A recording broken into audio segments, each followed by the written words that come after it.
The champagne flute shattered against the marble floor, spraying crystal shards across her worn sneakers.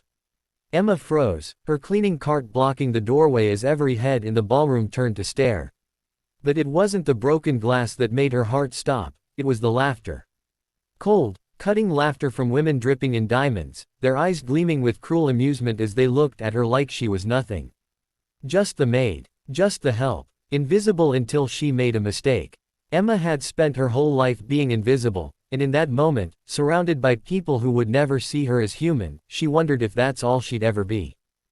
She'd been working at the Grand Riverside Hotel for 3 years, picking up double shifts whenever she could. Every dollar went into the same envelope hidden in her tiny apartment, money for her younger brother's college tuition. Jake was brilliant, the first person in their family who had a real shot at something better. Their parents had died in a car accident when Emma was 19 and Jake was 12. She dropped out of community college without hesitation, taking whatever work she could find to keep them afloat. Now Jake was a sophomore at State, studying engineering, and he had no idea that Emma survived on ramen noodles and worked 70-hour weeks to keep him there. She told him she'd gotten a promotion, that everything was fine. Some lies were necessary. The hotel job was usually manageable. Emma kept her head down, did her work, and went home. But tonight was different. The hotel was hosting the Richardson Foundation Gala, a charity event for the city's elite. Emma had been assigned to the top floor, where the overflow crowd mingled in smaller private ballrooms. She wasn't supposed to be noticed. "Oh my God, did you see that?" A woman in a silver gown turned to her friends, her voice deliberately loud. "The maid just destroyed a $200 glass. Probably costs more than her monthly salary," another woman added with a smirk. Emma's face burned as she knelt to gather the shards, her hands shaking. "I'm so sorry," she whispered. "I'll clean this up right away." "Maybe you should stick to toilets," the first woman said. "At least you can't break those." The group erupted in laughter. Emma's vision blurred with tears she refused to shed. "Not here. Not in front of them. Is there a problem here?" The voice was quiet but carried an unmistakable authority. Emma looked up to see a man in an impeccably tailored tuxedo standing at the edge of the group. He was tall, dark-haired, probably in his mid-30s, with eyes that seemed to miss nothing. She recognized him vaguely from newspaper photos, Alexander Richardson, the billionaire philanthropist hosting the event. The man whose foundation funded hospitals, schools, and scholarships across the country. "No problem at all, Mr. Richardson," the woman in silver said, her tone instantly syrupy.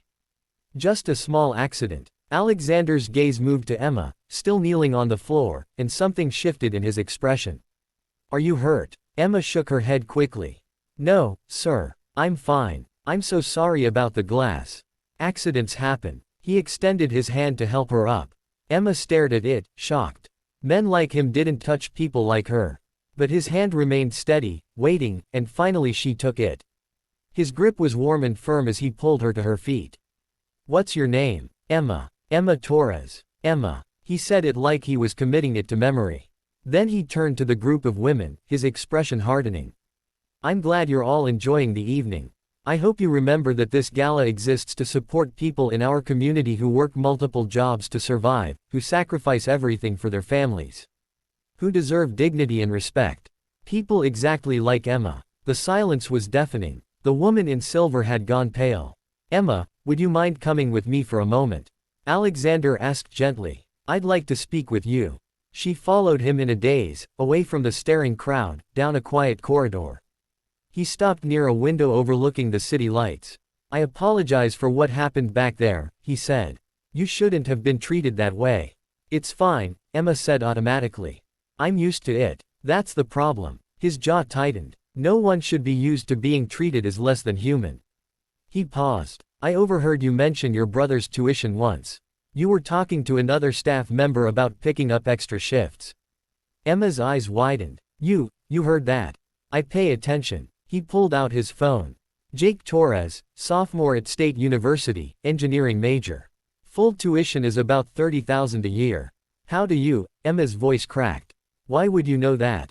"Because 3 months ago, I saw you reading one of his textbooks during your break. You looked proud and sad at the same time. I asked around." Alexander met her eyes. My foundation has a scholarship program. Jake qualified, but the paperwork was never submitted. If you'd applied, he would have received full funding. Emma felt like the floor had disappeared beneath her. I didn't know. I didn't think someone like him, like us, would ever. Everyone deserves a chance, Emma. Including you. He hesitated. I have a proposition. It's unconventional, but hear me out. Over the next 20 minutes, Alexander explained something impossible. His board of directors had been pressuring him to settle down, suggesting his bachelor status made him seem unreliable for the massive expansion his foundation was planning. He needed someone he could trust, someone who understood sacrifice and genuinely cared about others. He proposed a marriage, on paper, for 2 years. In exchange, Jake's education would be fully funded, Emma would receive a salary that would change her life, and she could pursue her own education if she wanted. This isn't charity, Emma asked carefully. It's a partnership. I need someone real by my side, not another socialite playing games. Someone who knows what matters.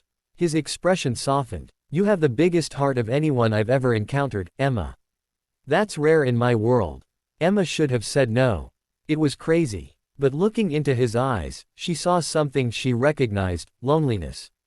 He was surrounded by people but utterly alone. Just like her. Okay, she whispered. I'll do it. 6 months later, Emma stood in that same ballroom, but everything had changed. She wore a simple but elegant navy dress, her hair softly styled. Alexander stood beside her, his hand resting comfortably on her back as he introduced her to donors and board members. This is my wife, Emma, he said with unmistakable pride. The woman in the silver dress was there, her expression somewhere between shock and disbelief. She approached tentatively. Mrs. Richardson, I don't know if you remember me, but I remember, Emma said quietly. It's good to see you again. The woman's eyes filled with tears. I'm so sorry. I was cruel and horrible, and I've thought about that night every day since. You didn't deserve any of that. Emma surprised herself by feeling genuine compassion. We all have moments we regret. What matters is what we do after. Later, Alexander found Emma on the balcony, looking at the stars. Their arrangement had shifted into something neither had expected: real friendship, deep respect, and the first whispers of something more. Jake called today, Emma said. He got an internship at Richardson Tech. He has no idea his sister is married to his boss's boss's boss. Alexander laughed. Are you going to tell him? Eventually. Emma turned to face him. Thank you for seeing me when I was invisible. You were never invisible, Emma. You were the only real thing in a room full of pretense. He took her hand. I should be thanking you. You showed me what matters. What's that? Kindness. Humanity. The stuff that can't be bought. He stepped closer. I know this started as an arrangement, but it's not anymore, Emma finished softly. Is it? No. His voice was rough with emotion. It's not. When he kissed her, Emma finally understood. Being seen, truly seen, was the greatest gift anyone could give. And sometimes the people society tells us to overlook are exactly the ones who change everything. The maid and the billionaire. The invisible girl and the lonely man. Two people who found in each other what the world had tried to deny them both: the simple, revolutionary power of being valued for who they truly are.